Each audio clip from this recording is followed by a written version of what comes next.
everyone, Shane here with Tekscan. In this video, I want to talk about how to set up your T-scan to connect to the BioRESEARCH for the T-scan EMG link. So the first thing we're going to do is we're going to create a new patient, or in this case, we're going to add a patient.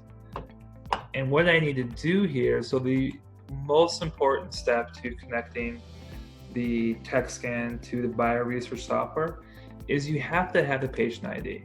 Most of our doctors will use the patient's cell phone number, since that's a unique number to that patient.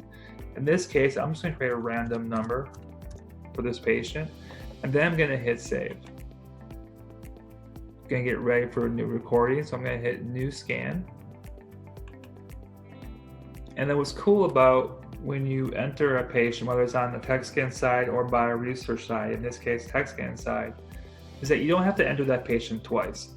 Once you enter it on the Tekscan side, you can actually transfer that patient information to the BioRESEARCH side of the software. So to do so, all you gotta do is go up to this tab up top here where it has a BioRESEARCH looking icon, left click, and that's going to bring up the BioRESEARCH, and you'll see that it's going to enter the patient's information, in this case Aaron Jones, birth date, gender, and then its unique patient ID.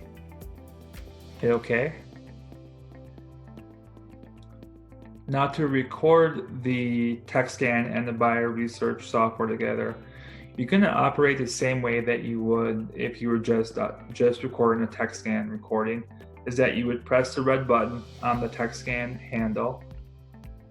That's going to start both sides, and then if I just start pressing on that, you'll see both sides are recording, and then press it again to stop it.